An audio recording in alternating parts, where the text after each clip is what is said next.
जी अस्सलाम वालेकुम फ्रेंड्स, उम्मीद करता हूँ आप सब खैरियत से होंगे। तो आज की ये वीडियो बहुत अहम होने वाली है। इस वीडियो में मैं आपको प्रॉपर तरीका बताने वाला हूँ, आप कैसे साइप्रस का वर्क परमिट बिल्कुल फ्री हासिल कर सकते हैं, कैसे इजीली हासिल कर सकते हैं, कैसे आप एजेंटों से बच सकते हैं और कैसे फ्रॉड से बच सकते हैं, या बेहतरीन वीज़ा कौन सा है, दूसरा किस वीज़े की सैलरी इधर आके सबसे ज़्यादा होती है और कौन सा बंदा इधर आके सबसे ज़्यादा पैसे कमा सकता है। और एक बात यह है कि बैंक डिपॉजिट, जिसको हम बैंक तेमीना तुर्किश में कहते हैं या बैंक सिक्योरिटी आपको लोग कहते हैं, वो किन वीज़ों के लिए ज़रूरी है, किस जगह पे वो जमा होती है, किस जगह पे वो जमा नहीं होती, और वीज़े का टाइम, किस वीज़े का टाइम ज़्यादा लगता है, किसका कम लगता है। तो ये सब जानने के लिए मेरे साथ बने रहिएगा। इंशाल्लाह उम्मीद करूँगा आपको वीडियो पसंद आएगी। तो इससे पहले एक वीडियो स्टार्ट करने से पहले एक छोटी सी रिक्वेस्ट है, मैंने जो कि आपके पिछले अपनी किसी वीडियो में नहीं कहा। अगर आपको ये मेरी वीडियो पसंद आए तो जस्ट आपसे इतनी रिक्वेस्ट करूंगा कि प्लीज़ वीडियो को लाइक कर दें और चैनल को सब्सक्राइब कर दें। सबसे पहले हम आते हैं कि साइप्रस का वीज़ा आप कैसे हासिल कर सकते हैं। वर्क परमिट, मैं वर्क परमिट की बात कर रहा हूँ आज। बिल्कुल फ्री कैसे हासिल कर सकते हैं या कुछ पैसे देके कैसे हासिल कर सकते हैं। तो सबसे पहले तो हम आते हैं कि बिल्कुल फ्री आप साइप्रस का वीज़ा कैसे हासिल कर सकते हैं। जैसा कि आप जानते हैं कि आप पाकिस्तान में रह के पाकिस्तान अम्बेसी में इस्लामाबाद आप साइप्रस का वर्क परमिट अप्लाई नहीं कर सकते, क्योंकि साइप्रस वो मुल्क है जिसका वर्क परमिट आपको इधर ही अप्लाई करना पड़ेगा साइप्रस में। अभी आप इधर अगर अप्लाई कर रहे हैं तो बिल्कुल फ्री अप्लाई कैसे करेंगे।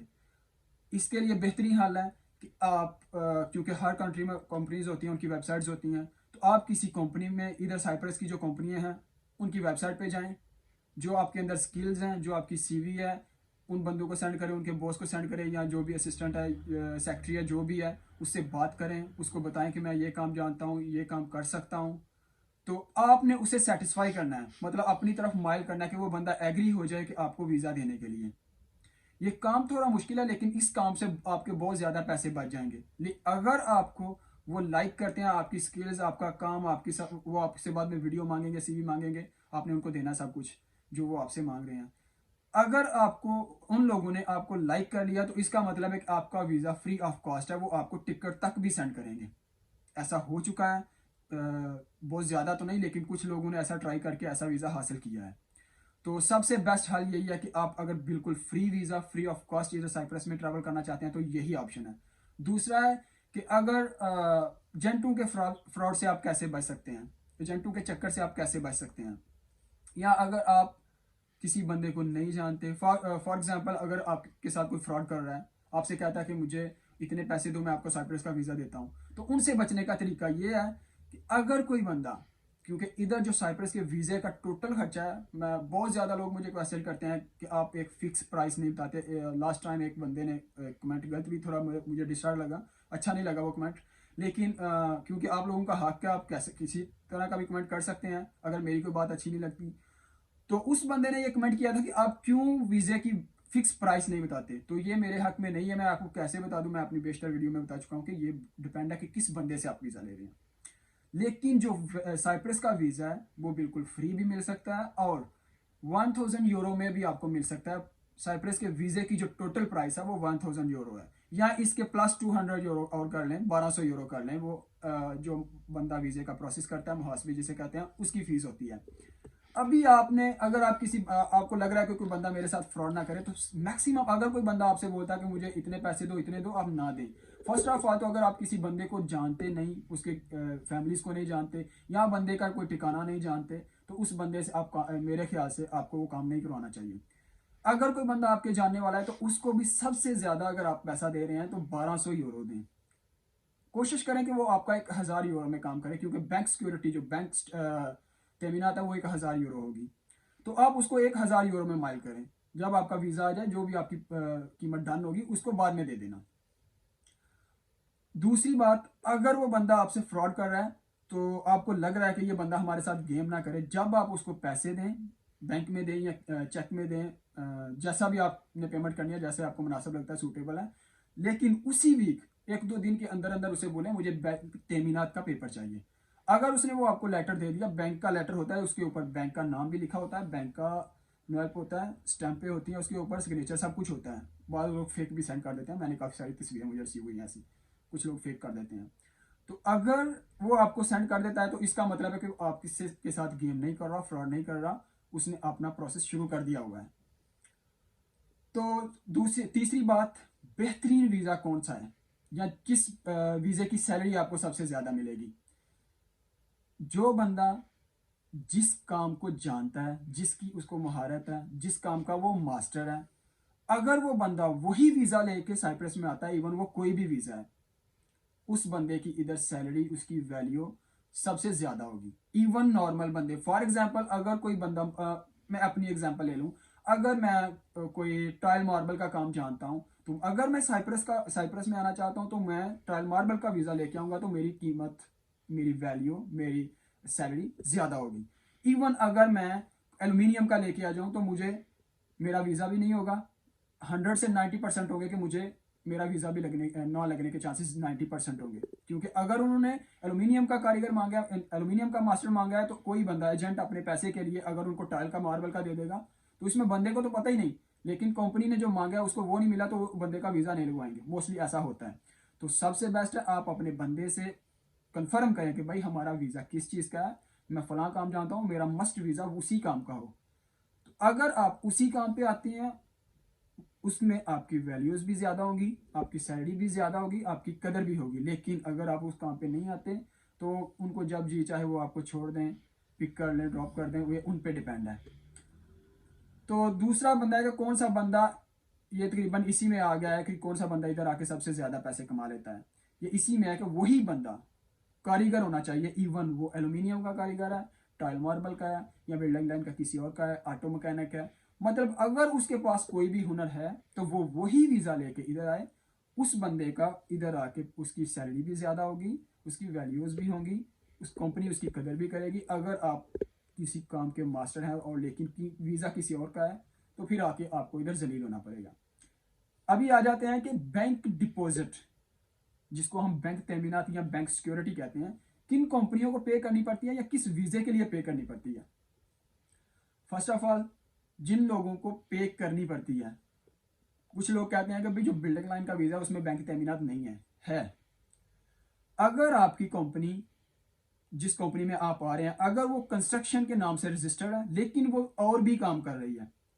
दूसरा, अगर वो चैम्बर में रजिस्टर्ड नहीं, वो अपने टैक्स पे नहीं कर रही, लेकिन कंपनी क्या है, कंस्ट्रक्शन की है। अभी आप तो कहेंगे कंस्ट्रक्शन का वीज़ा है तो इसमें बैंक तेमीनात नहीं होगी। नहीं, उसमें बैंक तेमीनात होगी, क्योंकि ना तो वो अपने टैक्स पे कर रही है, दूसरा कंपनी वो बिल्डिंग लाइन की है, कंस्ट्रक्शन की है, लेकिन वो काम और कर रही है, वो जो उनको काम मिलता है वो करते हैं। अगर आपकी कंपनी इसकी, सॉरी, कंस्ट्रक्शन की है लेकिन वो अपने टैक्स पे नहीं करती, इवन उसके ऊपर कर्जा भी है, उसने गवर्नमेंट से कर्जा भी लिया हुआ है, तो फिर भी आपको बैंक तेमीनात पे करना पड़ेगी। कंस्ट्रक्शन के अलावा सब जगह पे आपको तेमीनात, बैंक स्टेट जो है ना, बैंक तेमीनात 1000 यूरो, जिसमें मैंने आपको बताया कि मैक्सिमम 1200 यूरो लग सकता है, वो आपको पे करना पड़ेगा। लेकिन अगर आपकी कंपनी कंस्ट्रक्शन लाइन से है, कंस्ट्रक्शन के नाम से रजिस्टर्ड है, वो चैम्बर में भी रजिस्टर्ड है, और वो अपने हर साल टैक्स भी पे करती है, और उसके ऊपर कर्ज भी नहीं है, बहुत सारी कंपनियां, बड़ी कंपनियां हैं, तो अगर आपका वीज़ा उस कंपनी का है तो फिर आपको क्या होगा, इधर आके आपको, यानी वीज़ा अप्लाई करने के लिए आपको 1000 यूरो पे नहीं करना पड़ेगा। तो अगर आप अपना 1000 यूरो बचाना चाहते हैं तो कंस्ट्रक्शन लाइन की कंपनी चुनें, और कंपनी भी वो चुनें जिसके टैक्स भी कंप्लीट है, कंपनी ने कर्ज भी नहीं लिया हुआ, ये सारी चीज़ें उसमें मौजूद हैं। लेकिन अगर आप कंस्ट्रक्शन लाइन चुनते हैं लेकिन कंपनी कर्जे में है, कर्जा लिया हुआ है, दूसरा उसने अपने टैक्स भी पे नहीं करती और चैम्बर में भी नहीं, उसका कोई ताल्लुक ही नहीं है दूर दूर तक, तो फिर आपको 1000 यूरो जो है ना वो पे करना पड़ेगा। अगर आप अपने पैसे बचाना चाहते हैं तो सबसे बेस्ट है कि आप फ्री वीज़ा लेके आएँ, और फ्री वीज़े के लिए आपको थोड़ी सी मेहनत करनी पड़ेगी। दूसरा, अगर आप वीज़ा किसी से खरीदते हैं, बाय करते हैं, तो वो यही है, वो आपको उसका खर्चा जो हुआ है मैक्सिमम 1200 यूरो होगा। अभी वो आपको 1500 में दे रहा है, 1800 में दे रहा है, या 2000 यूरो में दे रहा है, वो आपकी किस्मत है, या आपने जो डील की हुई है उसके साथ वही है। लेकिन साइप्रस के वीज़े का जो टोटल खर्चा है वो जस्ट 1200 यूरो है, लेकिन इसको आप बिल्कुल फ्री भी हासिल कर सकते हैं। तीसरी और सबसे अहम और इम्पोर्टेंट नंबर 8 पे बात आ रही है कि साइप्रस आने के फ़ायदे क्या हैं। मोस्टली लोग पूछते हैं कि यार भाई इधर आने का कोई फ़ायदा है या नहीं, इधर कोई फ्यूचर है या नहीं। तो आज मैं आप इस वीडियो में आपको साइप्रस आने के फ़ायदे बता रहा हूँ। सबसे अहम और इम्पोर्टेंट फ़ायदा ये है कि यूरोप जाने का एक रास्ता है, यूरोप का गेट समझ लें, जिसको गेटवे कहते हैं। रीज़न ये है कि 100 से 90% जो लोग यूरोप में गए हैं, वो अगर वो डंकी लगा के गए हैं तो एक अलग मैटर है, अगर वो लीगल गए हैं तो मोस्टली लोग इधर से आके जा रहे हैं। वो कैसे जा रहे हैं कुछ जानते हैं कुछ नहीं जानता, हम इस पर वीडियो नहीं बनाना चाहते या किसी और दिन बनाएंगे। दूसरा, अगर आप इधर हैं, वर्क परमिट पे हैं, लीगल हैं, तो आप अपनी फैमिली मेम्बर्स, अपनी माँ, अपने बाप और अपनी वाइफ और 18 साल से कम बच्चों को बिल्कुल फ्री बुला सकते हैं। वो फ्री आ सकते हैं, फ्री जा सकते हैं। उनका इधर मेडिकल बिल्कुल फ्री होगा, आपके बच्चों की स्कूल फीस बिल्कुल फ्री होगी। दूसरा है, अगर आप इधर 6 साल लीगल काम करते हैं तो इधर आपको वाइट कार्ड रेजिडेंस मिल जाएगी, नॉर्मल जो होती है।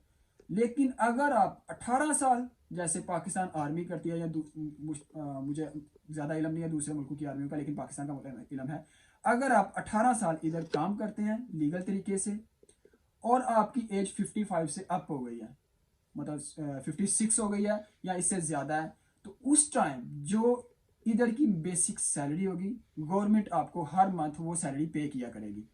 मतलब आप अभी ओल्ड एज हैं, आप कुछ नहीं कर सकते, 55 साल के बाद आप काम कर सकते हैं। मैंने बहुत ज़्यादा ऐसे लोग देखे हैं जो डबल सैलरी ले रहे हैं, मतलब गवर्नमेंट से भी ले रहे हैं, जिधर वो काम करते हैं उधर भी लेते हैं। तो आप भी बिल्कुल ऐसा कर सकते हैं, ये आपका फ्यूचर है।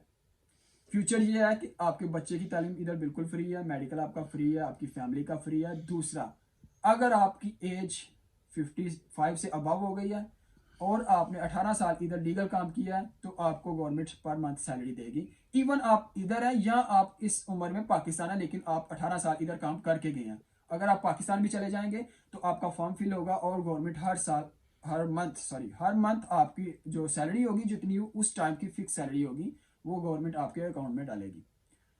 तो उम्मीद करता हूँ आपको वीडियो पसंद आई होगी। इजाज़त दीजिएगा, अल्लाह हाफिज़। और अगर आपको ये वीडियो पसंद आई है तो मैं अगेन आपको कह रहा हूँ, रिक्वेस्ट कर रहा हूँ कि प्लीज़ चैनल को सब्सक्राइब करें।